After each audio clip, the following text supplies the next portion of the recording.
దేవునికి మహిమ కలుగును గాక. ప్రభునేసు క్రీస్తు నామములో మీ అందరికీ కూడా శుభాలు తెలియజేస్తున్నాం.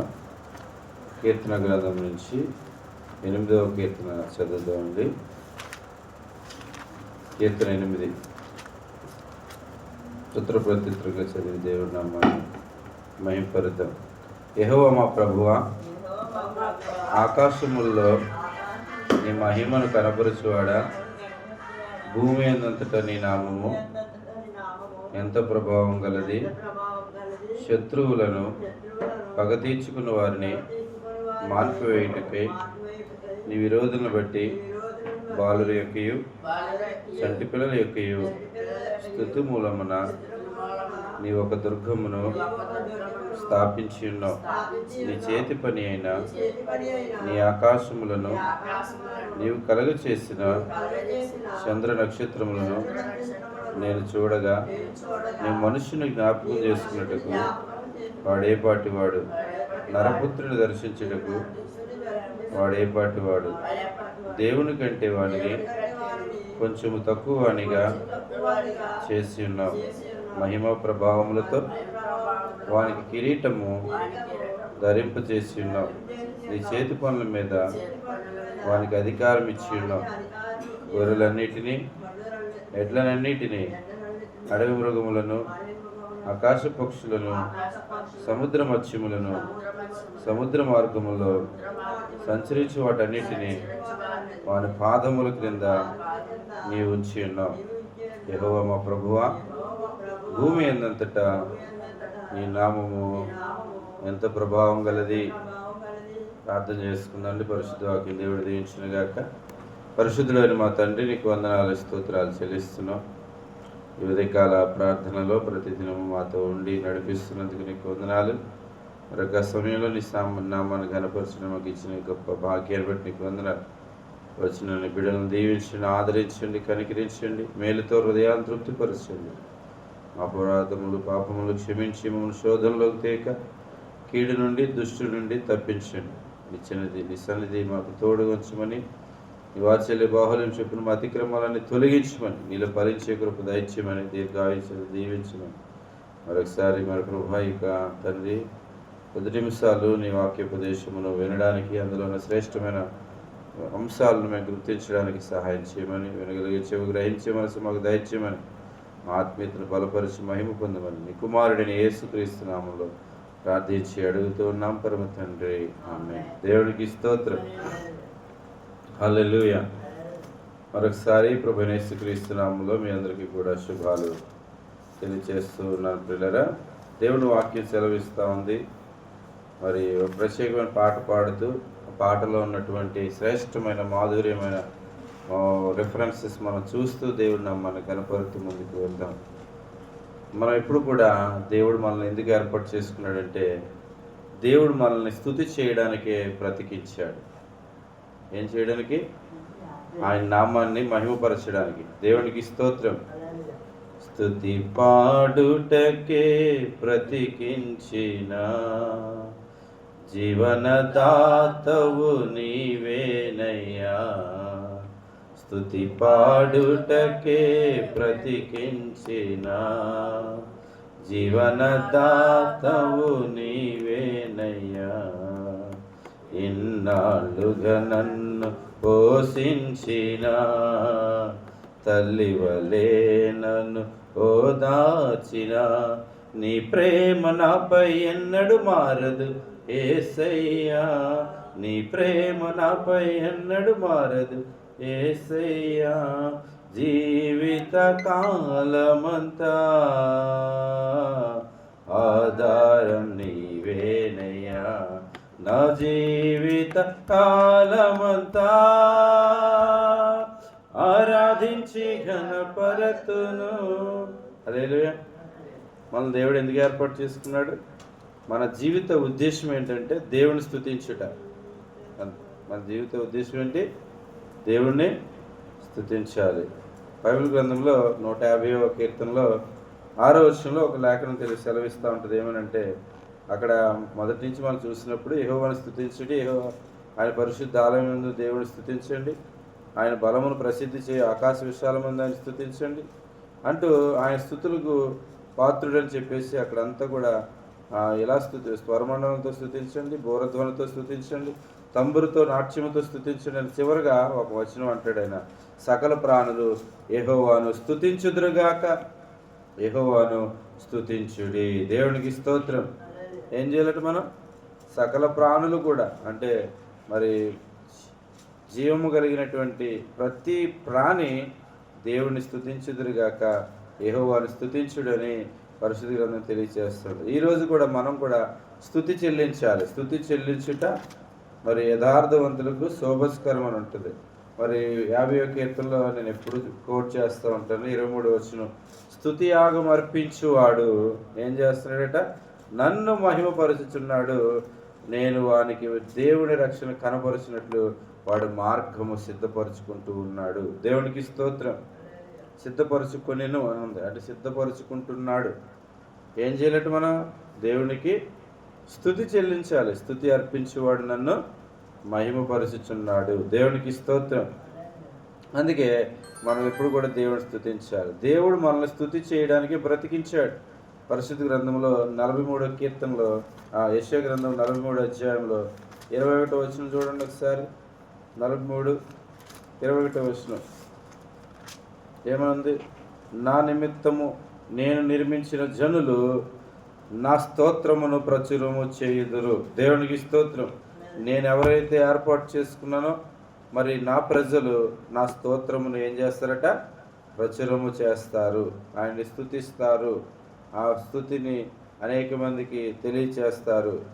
నేను నిర్మించిన జనులు నా స్తోత్రమును ప్రచురము చేయుదురు. నా స్తుతిని ప్రకటించడానికి నేను ఈ ప్రజలను ఏర్పాటు చేసుకున్నానని దేవుడు తెలియచేస్తూ ఉన్నాడు. దేవునికి స్తోత్రం. దేవుడు మనల్ని సృజించిన కారణం ఏంటంటే ఆయన స్తుతించడానికి, లేకపోతే ఆయన మహిమపరచడానికి. ఆయనను మహిమపరచడానికి. దేవుడు మనల్ని ఎందుకు ఏర్పాటు చేస్తున్నాడు చెప్పండి, ఆయన నామాన్ని గొప్ప చేయడానికి. దేవునికి స్తోత్రం. మరి దేవుడు స్తుతి చేయుట కొరకే దేవుడు సృష్టించుకున్నాడు.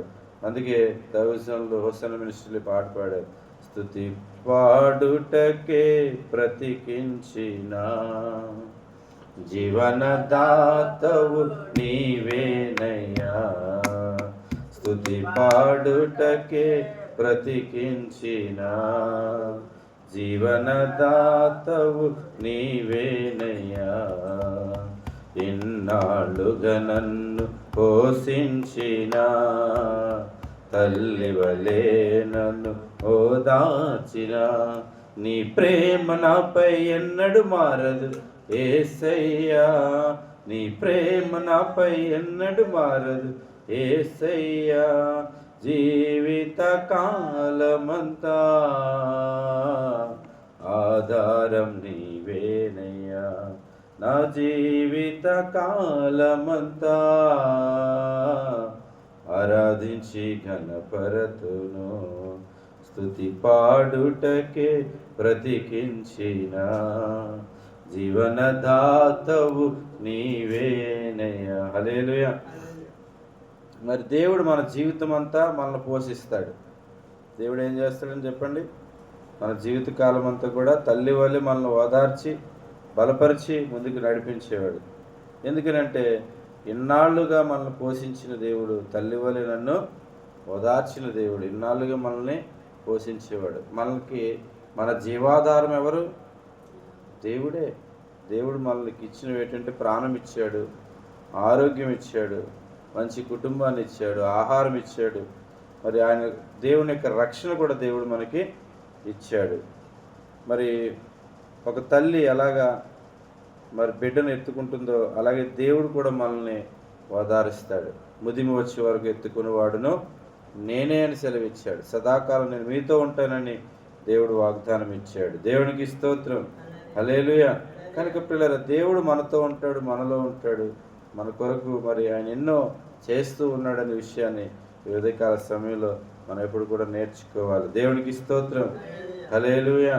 స్తుతి పాడుటకే బ్రతికించిన జీవనదాతవు నీవేనయ్యా, ఇన్నాళ్ళుగా నన్ను పోషించిన తల్లివలే నన్ను ఓదార్చిన నీ ప్రేమ నాపై ఎన్నడు మారదు యేసయ్యా. నా జీవిత కాలమంతా ఆరాధించి ఘనపరతును, నా జీవిత కాలమంతా ఆరాధించి ఘనపరతును. హల్లెలూయా. ప్రాణ భయమును తొలగించినావు, ప్రాకారములను స్థాపించినావు, సర్వజనులలో నీ మహిమ వివరింప దీర్ఘాయువుతో నన్ను నింపినావు. ప్రాణ భయమును తొలగించినావు. ఏంటండి ప్రాణభయాన్ని దేవుడు ఏం చేశాడట? ప్రాణభయాన్ని తొలగించాడు. దేవునికి స్తోత్రం. ప్రాణభయం తొలగించాడు. చనిపోతామనే భయం లేదు మనకి. ఎందుకంటే మనం చనిపోయినను దేవుడు మళ్ళీ మనల్ని బ్రతికించబోతా ఉన్నాడు. దేవుని యందు ఎవరైతే విశ్వాసం ఉంచుతారో మళ్ళీ ఒకరోజు పునరుద్ధాన దినములో వారందరూ బ్రతుకుతారు. ఆయన సన్నిధిలో మనం వెళతామని బైబిల్ వాక్యం సెలవిస్తూ ఉంది. ప్రాణభయమును తొలగించినావు, ప్రాకారములను నీవు స్థాపించినావు. కీర్తనకారుడు అంటాడు కదా, 34వ అధ్యాయము 7వ వచనం చూడండి ఒకసారి. 34 కీర్తన 7వ వచనం. యెహోవా యందు భయభక్తులు కలవారి చుట్టూ ఆయన దూత కావలి ఉండి వారిని రక్షించును. దేవునికి స్తోత్రం. ఏమండి, మన ప్రాణభయాన్ని తప్పించడానికి, మన ప్రాకారమును ఏర్పాటు చేయడానికి దేవుడు ఏర్పాటు చేసినటువంటి గొప్ప పని ఏంటి తెలుసా? యెహోవా యందు భయభక్తులు గల వారి చుట్టూ ఆయన దూత కావలి ఉండి వారిని రక్షించును. ఎవరైతే దేవుని యందు భయభక్తులు కలిగి ఉంటారో వారి చుట్టూ ఏముంటుందట? దేవుని యొక్క దేవదూత కావలి ఉండి వారిని రక్షిస్తుంది. అలాగే కీర్తనకారుడు 91 మోషే కీర్తన ఉంటుంది. 91వ కీర్తనలో కూడా ఒక మాట రాయబడి ఉంటుంది, వారిని తమ చేతుల మీద ఎత్తి పట్టుకుందురు. చూడండి, నీ పాదములకు రాయి తగలకుండా వారు నిన్ను తమ చేతుల మీద ఎత్తి పట్టుకుందురు. దేవునికి స్తోత్రం. దేవుడు దేవదూతలకు ఆజ్ఞాపిస్తాడు మన పాదాలకు రాయి తగలకుండా కూడా ఎత్తి పట్టుకునేవాడు. అంత మాత్రమే కాదు, నీ సింహములు నాగుప్రామం త్రొక్కెదవు, కొదమ సింహం భుజంగములను అనగ త్రొక్కెదవు అంటున్నాడు. దేవునికి స్తోత్రం. కనుక పిల్లరా, మనకు తెలియని ఎన్నో ప్రమాదాల నుండి దేవుడు మనల్ని కాపాడుతాడు.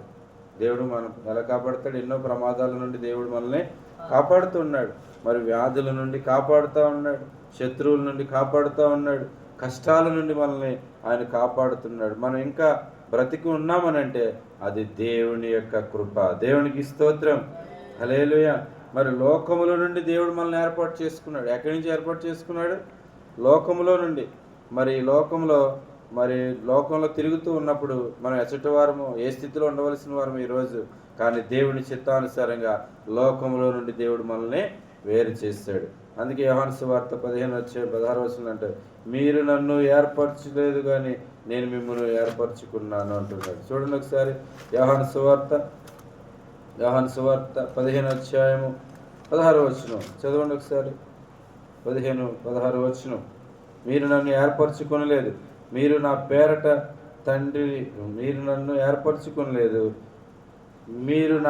తండ్రిని ఏమి అడుగుదురో అది ఆయన మీకు అనుగ్రహించినట్లు మీరు వెళ్ళి ఫలించుటకు మీ ఫలము నిలిచిండుటకు నేను మిమ్మల్ని ఏర్పరచుకొని నియమించి తిని. దేవునికి స్తోత్రం. దేవుడే మనల్ని ఏర్పాటు చేసుకున్నాడు. ఎందుకనంటే ఆయన పని కొరకు ఏర్పాటు చేసుకున్నాడు, ఆయన సేవ కొరకు ఏర్పాటు చేసుకున్నాడు, ఆయన పిలుపుతో మనల్ని ఏర్పాటు చేసుకున్నాడు, ఎంచుకున్నాడు. ప్రతి క్రైస్తవుడికి ఒక దైవికమైన ఉద్దేశం దేవుడు ఉంది. దేవుడికి ఒక ఉద్దేశం ఉంది మన పట్ల. ఆ ఉద్దేశాన్ని మనం నెరవేర్చే వారంగా ఉండాలి. ఎందుకంటే దేవుడు మన లోకములో నుండి ప్రత్యేకపరిచాడు. దేవుడి ప్రేమ ఎన్నటికీ కూడా మారదు. దేవుడి ప్రేమ ఎప్పటికీ కూడా మనది మారదు. నీ ప్రేమ నాపై ఎన్నడూ కూడా మారదు అని శరణం చూస్తూ ఉన్నాం. అందుకే రోమీయులకు రాసిన పత్రికలో మరి 8వ అధ్యాయంలో ఒక మాట ఉంటుంది చూడండి, చక్కని శ్రేష్టమైన మాట. 8వ అధ్యాయం చాలా శ్రేష్టమైన అధ్యాయం ఇది. అయితే ఇందులో 38, 39 వచనాలు మనం చూద్దాం. ఇక్కడ ఏమనుంది?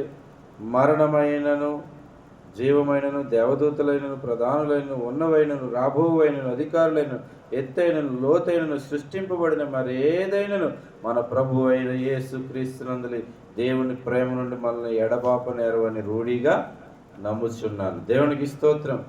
ఏమండి, మన మరణమైన, జీవమైన, దేవదూతలైన, ప్రధానులైన, ఉన్నవైన, రాబోవైన, అధికారులైన, ఎత్తైన, లోతైన, సృష్టింపబడిన ఏదైనా నా దేవుడి దగ్గర నుంచి, ఆయన ప్రేమ నుండి ఏది కూడా నన్ను విడిపించదని పౌలు గారు చెప్తా ఉన్నాడు. అందుకే భక్తుడు ఇలా పాడుతాడు, నీ ప్రేమ నాపై అన్నడు కూడా మారదయ్యా. అంటే మనకి ఏది మనల్ని దేవుని ప్రేమ నుండి వేరు చేయలేదు. అది ఏ కష్టం వచ్చినా వేరు చేయదు, దుఃఖమైనా వేరు చేయలేదు, శత్రువులైనా వేరు చేయలేదు, సమస్యలు వచ్చినా వేరు చేయలేదు. ఏది దేవుని ప్రేమను కూడా తగ్గించదు. దేవునికి స్తోత్రం.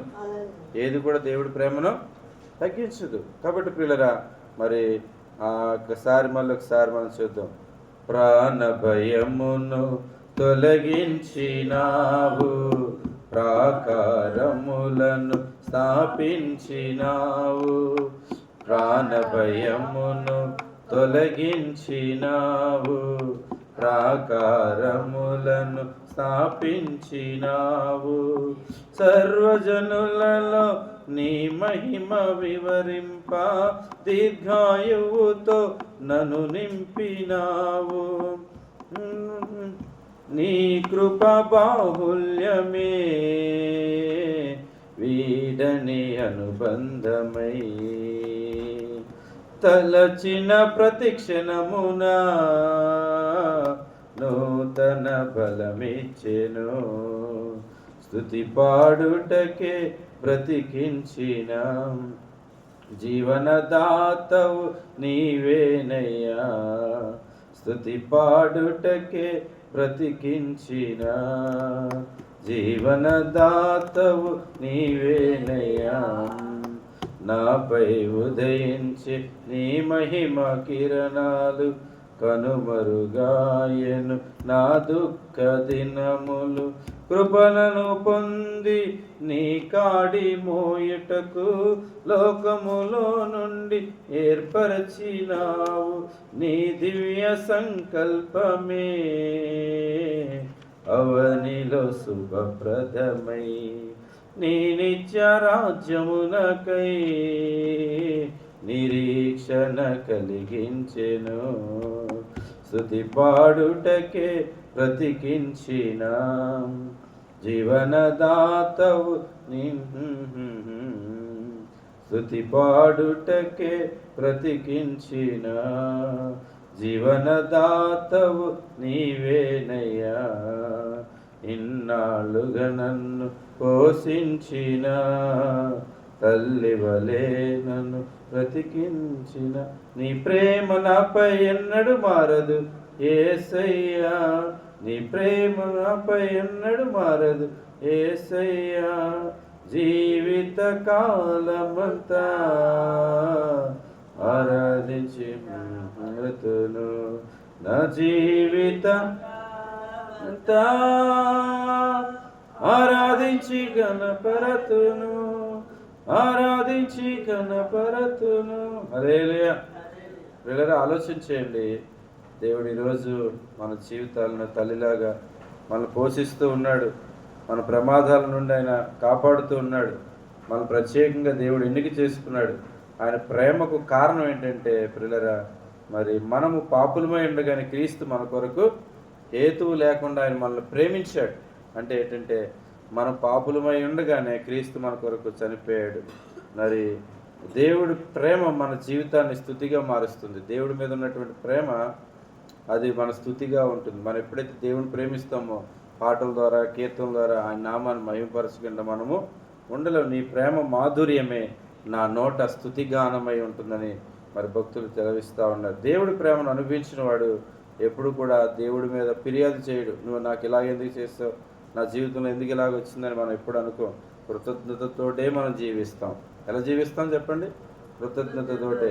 ఎక్కడున్నా దేవుడి మహిమను మనం చెబుతాం. ఏ ప్లేస్లో ఉన్నా, ఏ సమయంలో అయినా, ఏ స్థితిలో అయినా దేవునికి మహిమ కలుగునుగాక.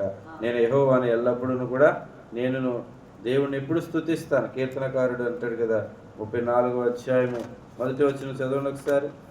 కీర్తన 34 మొదటి వచనం ఏమని రాయబడిందండి అక్కడ? నేను ఎల్లప్పుడూ యెహోవాను సన్నుతించెదను, నిత్యము ఆయన కీర్తి నా నోట నుండును. దేవునికి స్తోత్రం.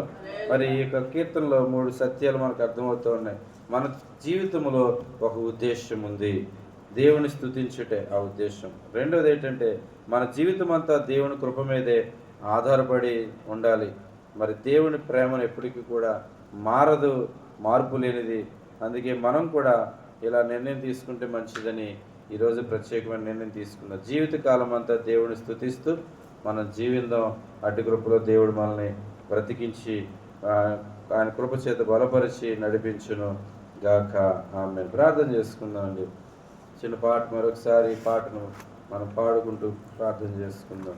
స్తుతి పాడుటకే బ్రతికించిన జీవనదాతవు నీవేనయ్యా, ఇన్నాళ్ళుగా నన్ను పోషించిన తల్లివలే నన్ను తల్లివలే నన్ను ఓర్చిన నీ ప్రేమ నాపై ఎన్నడు మారదు యేసయ్యా.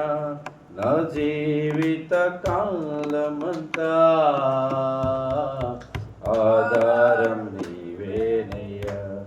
నా జీవిత కాలమంతా ఆరాధించి ఘనపరతును, ఆరాధించి ఘనపరతును. హేతులేకై ప్రేమించినావు, వేడుకగా ఇలా నన్ను మార్చినావు. కలవరముందిన వేళలయందు నీ చెయ్యి విడువక నడిపించినావు. నీ ప్రేమ మాధుర్యమే నా నోట స్తుతి గానమై నిలచిన ప్రతి స్థలమున పారెను సెలయేరులే. స్తుతి పాడుటకే బ్రతికించిన జీవనదాతవు నీవేనయా. ప్రార్థన చేస్తున్నాను.